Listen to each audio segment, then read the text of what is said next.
My mother was a single parent throughout my teenage years. I have two younger sisters as well.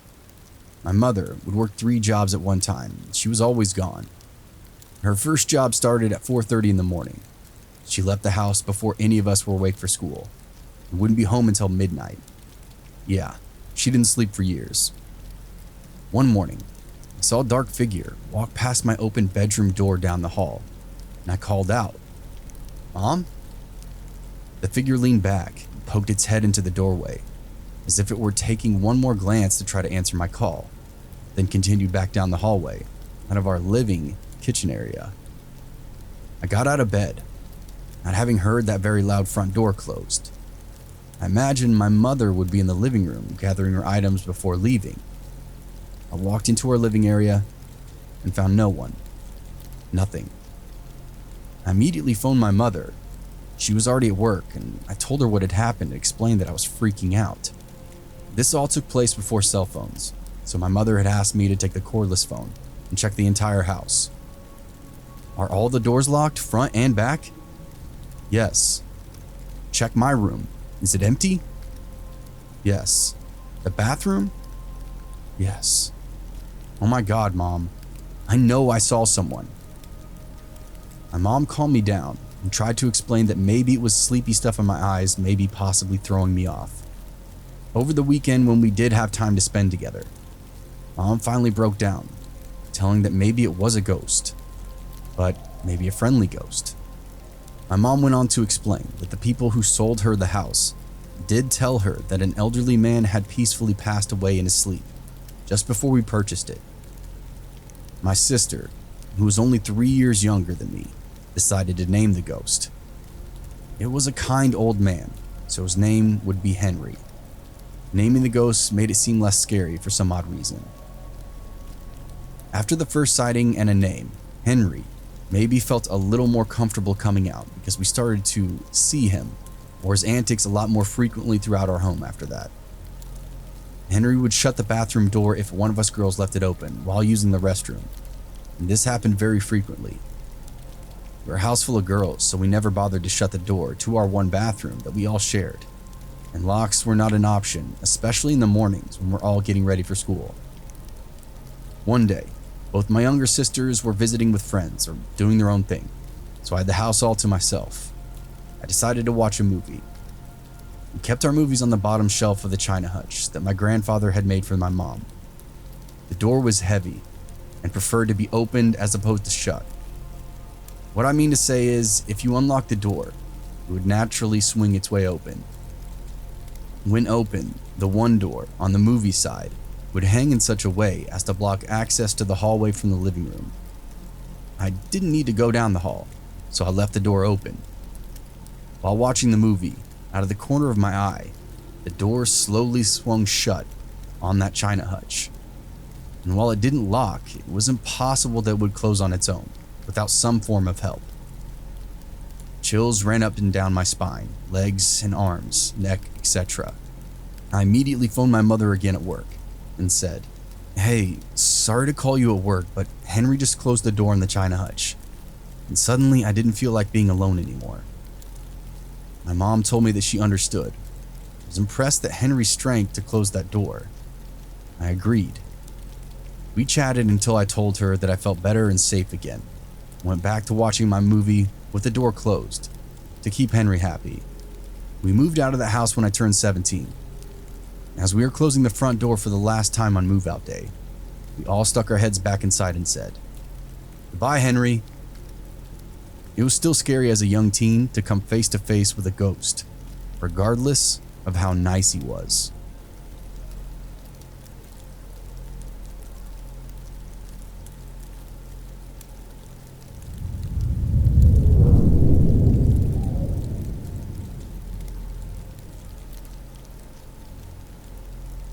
I have a medical background and a certification I rarely use, though I keep going back and paying to renew it. Anyhow, I volunteered almost immediately thinking I would help those who lived through Katrina. That was not the case. There were a few of us who were assigned once the water started to reside to find houses that had dead bodies in them. If you've ever had to do a body recovery when it's been lying around in the heat and the water for days, sometimes weeks at a time, you know how it smells. It does sort of smell like any other dead carcass, but worse. I can't explain it. Maybe somehow sweeter smelling. Anyway, the key to not vomiting when you smell them is Vicks under and around the bottom of your nose. It doesn't keep all the smell out, but enough until you can at least tolerate the smell without vomiting. We had to go to each house and go inside in wading boots to look for bodies. Many of them washed out to sea, but some were still in the houses they lived in prior to the hurricane. If we found a body, we spray painted a big X on the outside of the house. This other guy and I had been doing it for a while. We'd gotten assigned to each other almost every single day. We got along okay, and he didn't vomit at the ones that had been gotten to. One day, we came up to this old shack. I say shack because it was pretty run down and would have been a very bad neighborhood. Right away when I saw it, I got chills down my spine. I knew there was something really wrong with it. Not like a body kind of wrong, but chilling kind of wrong. New Orleans has certain areas that just give off these vibes, and my understanding is there's a lot of voodoo practiced in certain areas. So anyway, against everything in my body screaming at me, we went inside that house. The first thing I could smell was a body. The second was something almost earthy and moldy. I looked at my partner, we'll call him Jay for privacy's sake. He was white as a sheet. I could tell that he was getting that same feeling that I was getting. It was obvious from the weird bones hanging from the ceiling. I would bet money that they were cats. Something odd had been going down in the house, as well as strange beads and carvings in the bare wood of the walls. We went into what was a kitchen, and there, chained to a beam, was an old lady, or what was left of her. She had chained herself by the wrist to the beam. Her guts were falling out on the floor. The creepiest thing was her face still looked like she was alive and staring at us with this wicked smile, showing only partial teeth. My skin started crawling as the goosebumps spread over my body and neck hair stood up. Suddenly, we both heard the most unearthly cackling noise I've ever heard in my life. My flight or fight kicked in. Jay and I noped the hell out of there. We quickly painted an X and literally ran to the next house. Now I don't know if that old lady had practiced voodoo or whatever. That scared the ever-loving shit out of me. It still gives me nightmares to this day. The people I feel sorry for are the ones who had to take that crazy lady out of there. Jay and I discussed it that night after we went back to the hotels north of there. He'd heard the cackling too, but we both tried to write it off and said it must have been the wind or something.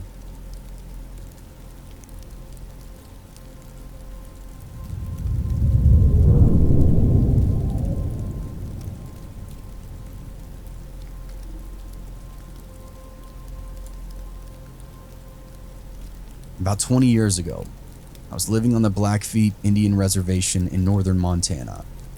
There's enough weird and supernatural shit that happens there anyway. Well, we were having a party at my apartment. I had about 10 people there.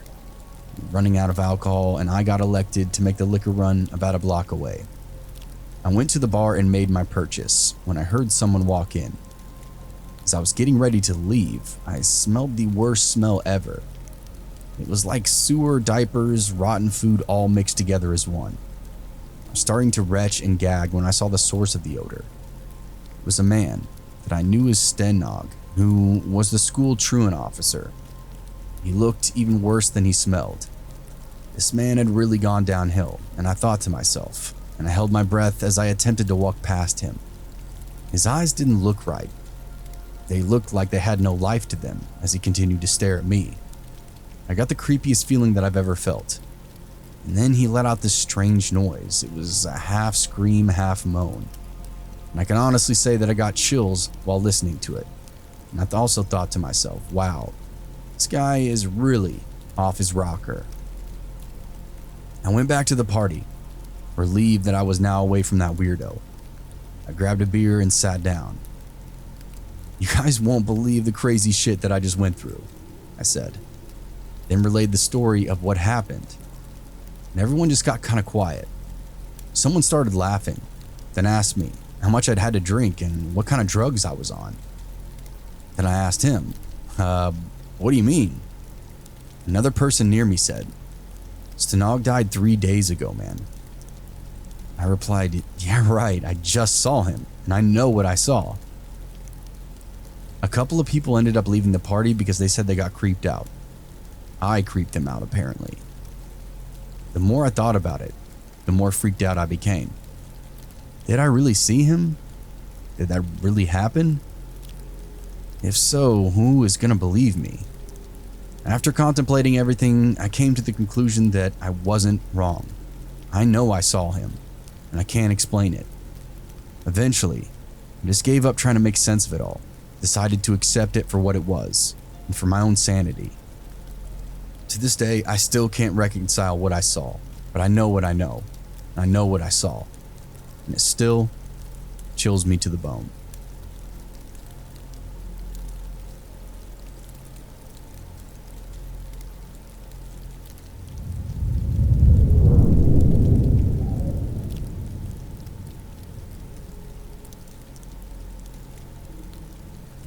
I lived in Adams, Tennessee, growing up during the ages of 14 to 18 from 2004 to 2008.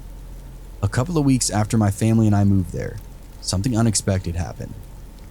I was mowing on my dad's tractor. I was going down a hill when my horizon line violently was thrown around as the tractor tires hit something. I disengaged the mower, pulled the tractor around the base of the hill that I'd just gone down.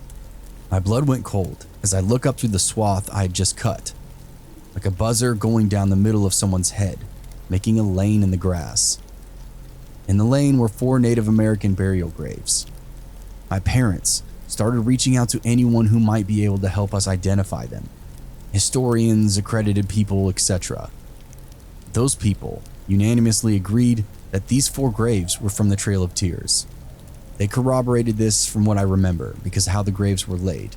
They were very, very shallow with a giant slab of stone where a gravestone would be.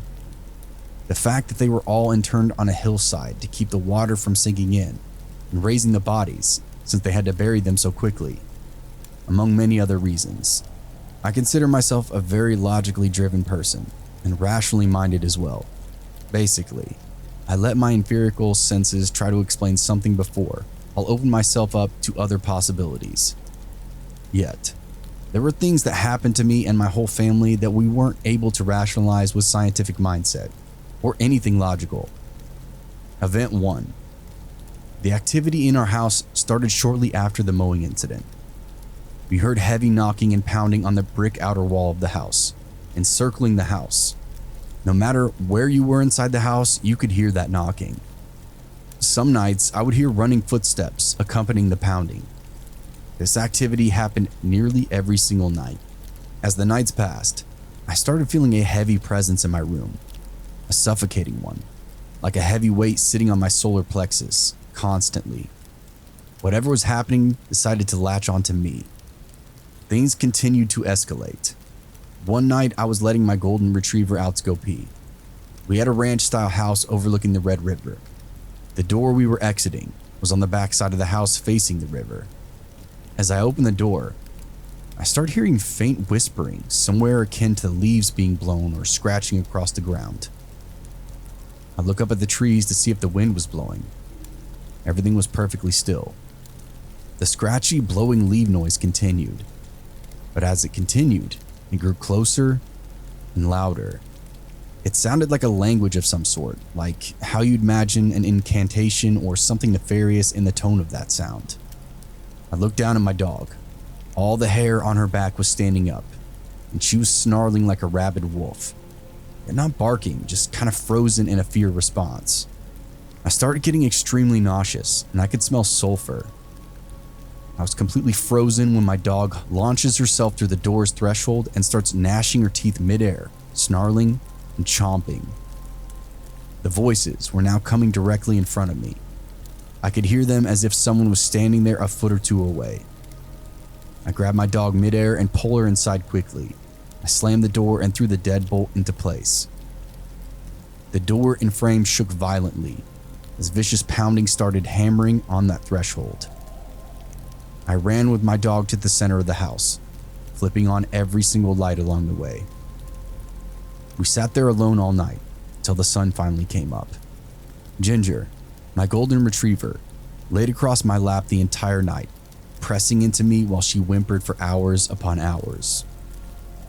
All I could do was pet her and try to calm her down, which was also helping me down-regulate. This seemed to be impossible though.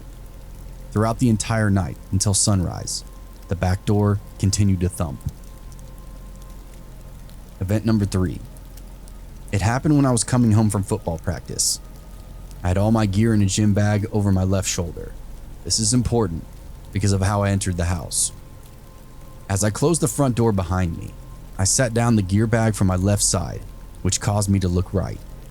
The room when you first walked in was our quote-unquote library, where we had a leather couch, another chair, a piano, bookshelves, and a wooden rocking chair. There was something sitting in that rocking chair. My peripheral vision caught it first, the chair going back and forth. As my vision centered on the chair, there was a humanoid-looking shape just sitting there, head glancing downward at the book it was holding. Long black hair drawn over its head and completely void of light. To picture what I saw, imagine the silhouette of a person, but rather a void of light. The light coming in around the edges of it seemed to be eaten up by the presence or void, as the light spilled over the contour edges of the humanoid shape, like how black holes are visualized, almost exactly. It felt like I had jumped off a bridge into ice-cold water. I blasted myself backwards across the door, screaming, and fell down.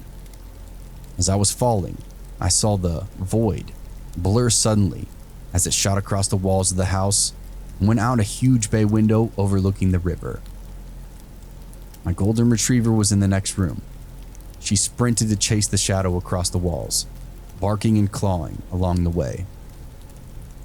After it left through that window, my dog came to me and laid on my lap until my parents got home. Event number 4. I was fishing with my cousin Jack on the river by our house.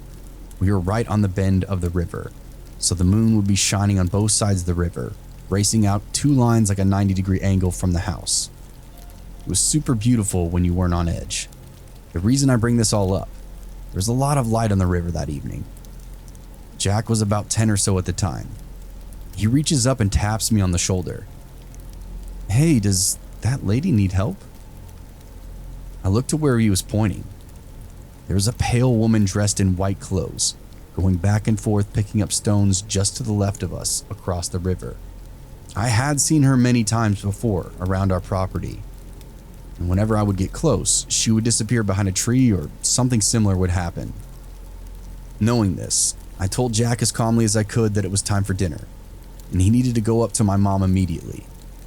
When I walked him up and made sure he was on his way, I looked back over, and she was gone, but I could hear a splashing in the water below. Event number 5. Myself, my dad, his friends, and some other family members were staking out along the river bend on the gravel bar beneath the rise to our house. Nothing out of ordinary at first.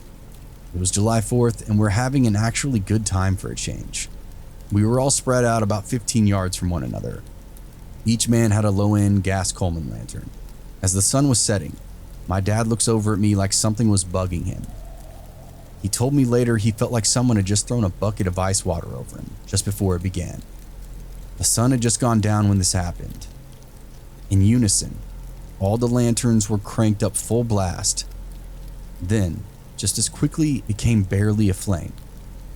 Then, the fires roared to life again, and down to barely anything, then roared to life, back and forth. Then went completely out. Right as the flames went out,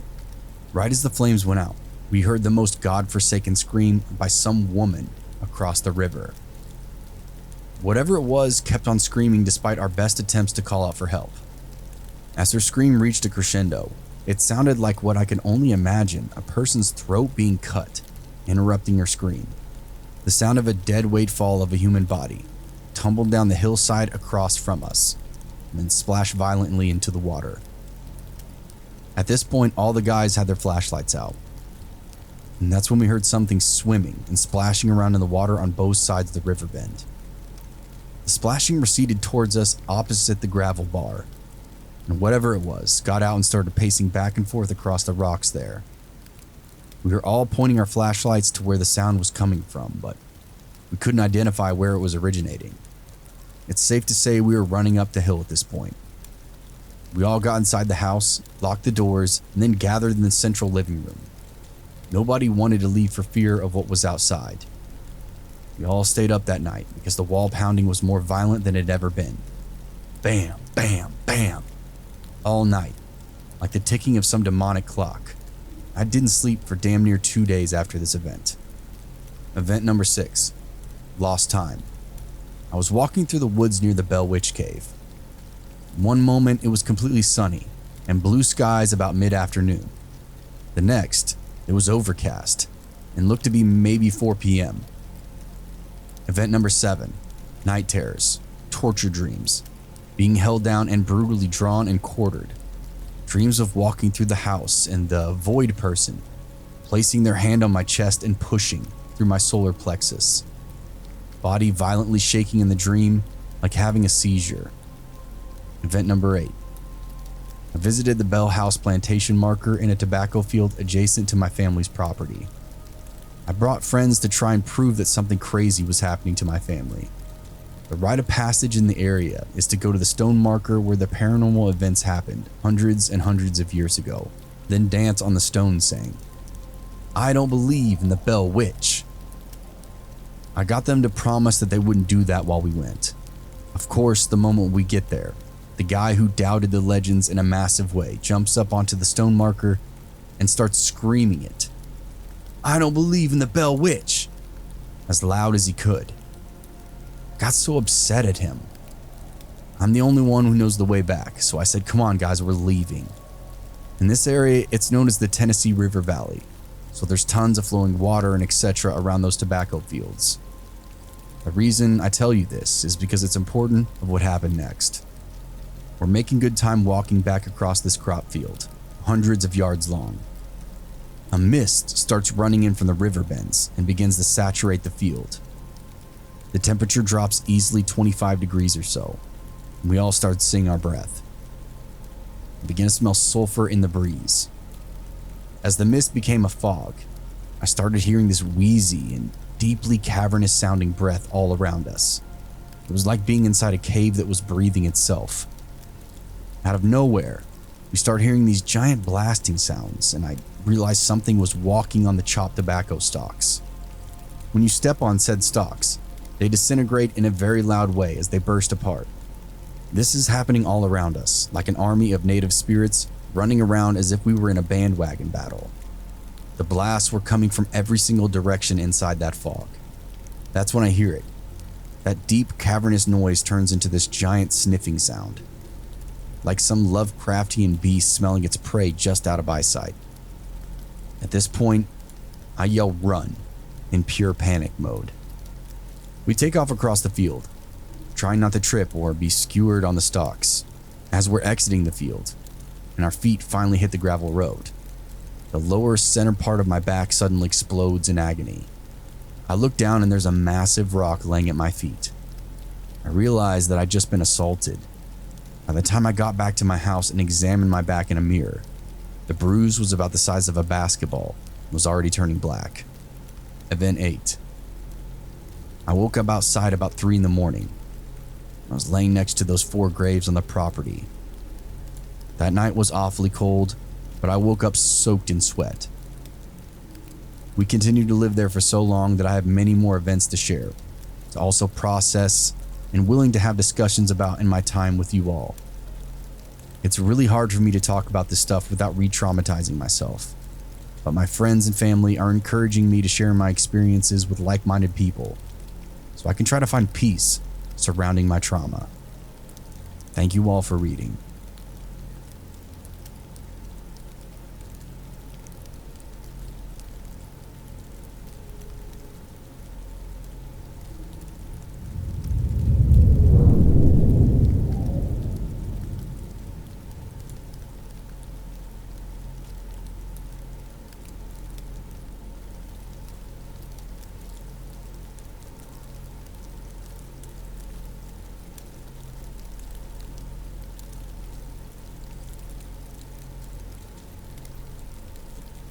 Hey everyone, thanks for listening if you stuck around to this point. If you haven't yet, please hit the like button, the subscribe button, and that notification bell to be notified when future episodes come out. If you have a true scary story of your own, feel free to send it to my email or post it to my subreddit. You can stalk me on Twitter, you can stalk me on Instagram, and you can also stalk me on Facebook. I don't know why I always forget one of those, but whatever, you get it, right? Yeah. All these links are below. What's up, everybody? Thank you so much for joining me on this episode. Hope you enjoyed it. One of these stories is an older one that I did a year and a half ago, so hopefully that's cool with some of you. Hopefully you enjoyed it for the most part. I don't do paranormal episodes very often. I know there's some of you that enjoy them and some of you that just don't. So hopefully you enjoyed it. I also uploaded or re-uploaded these scary stories for sleep because there's the vast majority of you didn't care that there's a duplicate story in there, but I cared. It bothers me that I didn't put out a product or content that was perfect, or perfect at least to me. That's something I don't take lightly and I take very seriously, at least for myself. It was annoying the hell out of me. So yeah, it's almost 4 hours. It's like 3 hours and 56 minutes, so it's almost 4 hours, but you understand. Hopefully, yeah, I don't even know what I'm trying to say anymore. It's late. I need to get up early, so I'm gonna hop off here. I'm also going to start doing at least once or twice a week live readings like Joel does on Let's Read, so I hope you guys can be around for those. I will get a schedule out to you soon, and if you are a monthly patron here, subscribed here on YouTube, I have content finally coming your way. I appreciate those of you who are giving me money monthly, and I want to give you something for that. I've been slacking hard, so that's something you'll see here very soon as well. So keep an eye out for that if you're one of those people, and I hope to see you in one of the lives. And if I don't see you then, I'll see you guys in the next episode. Cheers.